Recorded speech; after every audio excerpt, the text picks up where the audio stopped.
Hey, it's Mark Ferguson with Invest for More, and I'm standing outside the Craftsman house that we finally finished. I know a lot of you have been asking for this video over and over and over again, and it's finally done. It's been kind of a crazy property to deal with. It was a pretty big rehab, and then we've had a lot of issues and problems as well that have caused us some huge delays. I think we bought this something like 10 months ago, which is just way too long. It should never have taken that long. So we'll go over all those issues, all those things that happened, some of the numbers, and we'll be listing it today for sale.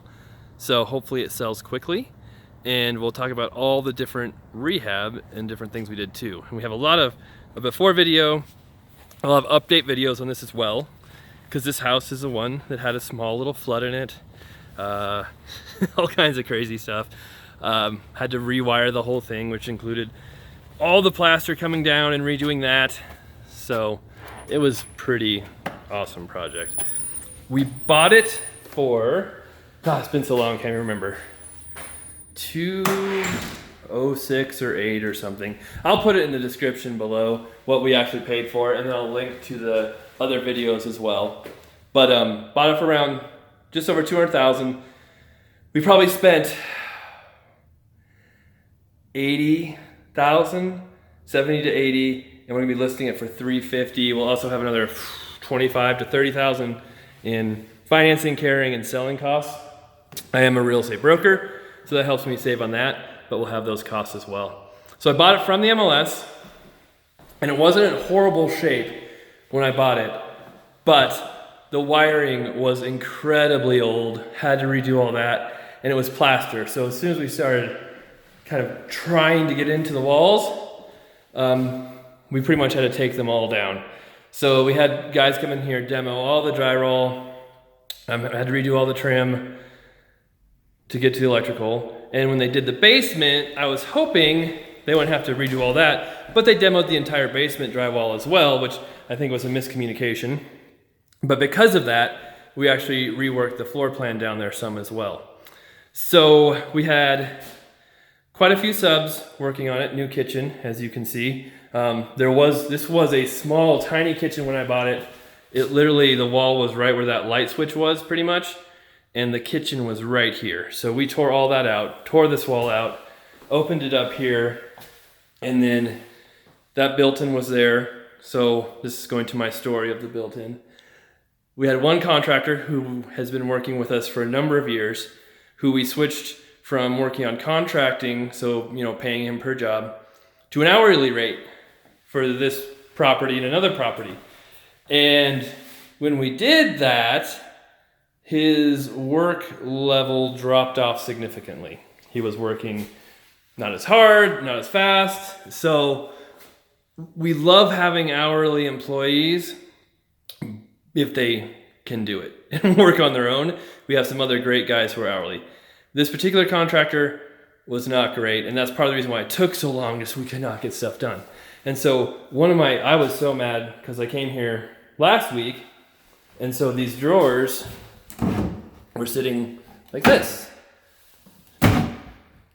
And they've been sitting like that for a while, and we'd literally done like 5 walkthroughs in this house, blue tape stuff, and it just was not getting fixed. Like, we kept coming back and stuff wasn't being fixed or wasn't being done right. So we finally thought it was done, and I'm coming in here to take my pictures, do my final walkthrough. I'm like, okay, I'll just shut this door. They were all painted open in that position.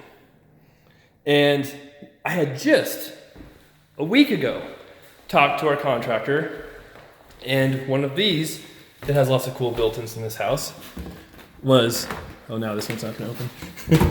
This one, I need 2 hands to do it, right? Was like that and painted open. I'm like, hey, you can't leave them painted open like that. He's like, well, I don't know how to fix it. I'm like, are you serious? So I opened the bottom drawer and popped it out from the inside. I'm like, there you go. Like, it's open. And so we had just told him to fix these that were painted open. And then I get back to my final walkthrough, and these were still painted open just like that. And he literally thought that was a good way to sell a house. So I kind of lost it. We stopped paying him hourly right then, told him to stop working on this house, stop working on the other house that he'd been working on, and put our other hourly guys in here to finish what he did. And our guy actually had to take all these drawers out, sand them, repaint them all, redo that. So that's one reason why it took so long. Another reason why it took so long is, like I said, we did all the electrical work. Well, the electrician we were using is from Denver, and he decided, I'll walk through and show you the bedrooms while I talk, that Greeley, where we're at now in Colorado, was too far for him to drive anymore in the middle of this job. And so he still worked on his half-finished electrical job, but it took him like 2 months to find the time to come back here and fix it. So that took some time too, trying to get him down here to actually finish his electrical work. So that was another delay on this property. Just a lot of different stuff going on.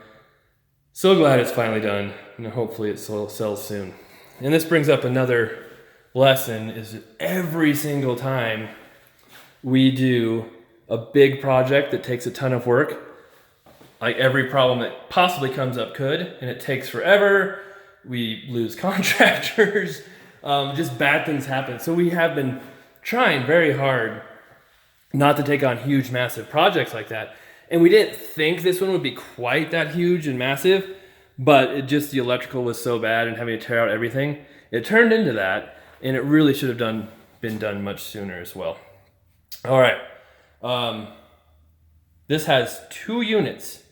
So you can see that door locks right there. So this can be your upstairs unit, 2 bedroom, 1 bath. You can see we refinished the hardwood, new windows, new trim.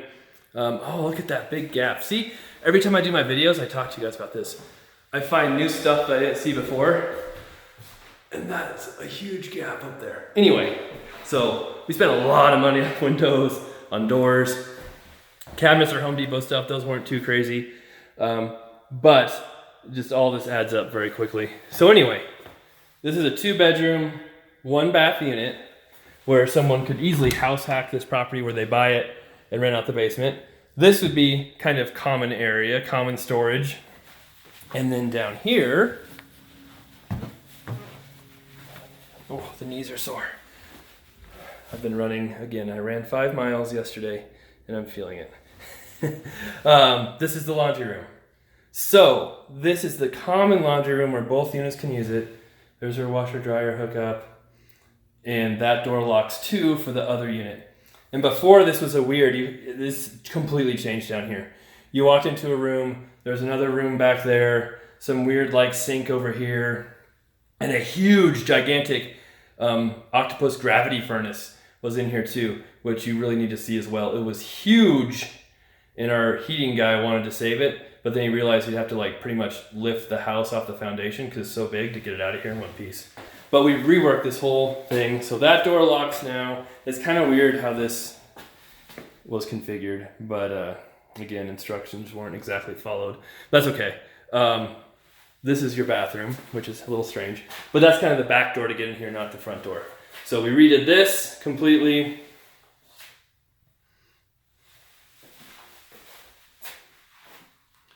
And then this kitchen was here before, but we redid it, completely tore it out, redid that. And it was a complete different configuration. There's like a door going that way, into another room, and then like 1 bedroom back there. So what we did, this is just the closet for the water heater right there, is we made this a hallway. And one thing that I totally overlooked, this is my fault, is I'm like 6'1", and it hits me right in the middle of the forehead, right here. So if you're 5'10" or shorter, you're probably okay. Otherwise, make sure you duck. And it might be a college rental, so hopefully, you know, people aren't partying too hard and are taller and, yeah, knock themselves out. But this used to be a living room. It's still the living room, but we were able to add a bedroom here. It's not a huge bedroom, but it still has a bedroom and a closet. That's just a weird, like, hallway before, kind of. And then this was the 1 bedroom that was in here before. So this is still a bedroom. And I can't remember, it had a weird, I think there was a closet there, but it was a gigantic closet. Didn't need to be that big. So have that. And then we are able to convert this. This room was attached to the laundry room right there. So we closed it off. Oh, there's a blue tape still. Put a door here, so now it's part of this other unit. So now we have a 3-bedroom, 1-bath unit in the basement that will probably rent from $1,100 to maybe even $1,200 a month in our market, which literally, if you're buying a house to live in and trying to house hack, the equivalent of $1,100 to $1,200 is what, $170,000 to $80,000 in house value. So you could buy this property and have most, not all, but quite a bit of your mortgage covered with this unit and live upstairs in a pretty cool house. So we're hoping that doing all of this and spending all this extra money brings us a much higher ARV after repaired value than what we were hoping to get when we first bought it. And we're going to do a much lighter, smaller rehab. So we'll see. There's a lot to talk about in this house. Like I said, it flooded before in one video. Again, a contractor issue where we try to have water off when working on it in the winter. We're in Colorado, but the water was on, the heat stopped working, and it froze. So that didn't work very well. Luckily, I didn't do a ton of damage because it's mostly demoed, but that happened. Oh, right here. This is where the giant octopus furnace was. So there was a door over there into this room, and this whole space right here, this hallway, everything was part of that furnace room, and the furnace literally took up the whole thing. So they had to tear that out, take it out in pieces, put in a brand new system. Now it has a modern working furnace. Here is your main entrance to go out. So it's got 2 exits to go outside. So that's great. This property is zoned for this kind of unit. So you always have to make sure you have the right zoning to do this kind of thing. So there's your exit. And then here's the backyard, the garage. We contemplated replacing the garage doors and decided not to because we spent so much money on other stuff. And they work, they're okay, they're just old. The yard is pretty good size. We're trying to water the grass like crazy. Another one of my pet peeves this year, I feel like there's been a lot of those, is our watering. So we try to put the hoses out on timers on properties that don't have sprinkler systems, or we run the sprinkler systems if the properties have those. Well, our lawn mowing guys have always taking our hoses off and sprinklers off and not putting them back. So then we'll have the sprinklers next to the house, and when they come on, they're just like soaking the foundation, not watering the grass, or grass is dying. So that's been frustrating. But you just have to work through these problems, try and fix them, not get too angry. So that's the property. So here's kind of your common area entrance, your basement entrance. That door locks, goes up there. So it's a pretty neat house. It's close enough to the college that it could be a college rental, or could also be set up as just a single family house too, where you can access that basement from this unit, so you could use it all as one if you want to. And that was kind of the goal from the very beginning. And the living room is a pretty cool area. Another thing that this, I know it's turning into a complaining fest. That glass right there, when it's supposed to be done, was over here, all the way over, painted shut with blue tape all over it. Just stuff like that, all over when it's supposed to be done. So anyway, that's the property. We bought it for, just like I said, something over $200,000. Probably spent $70,000 to $80,000 on it. New roof, new furnace, new electrical, new plumbing, new sheetrock, doors, windows, kitchens, baths. Some landscaping work, not a ton. Hardwood floors we refinished.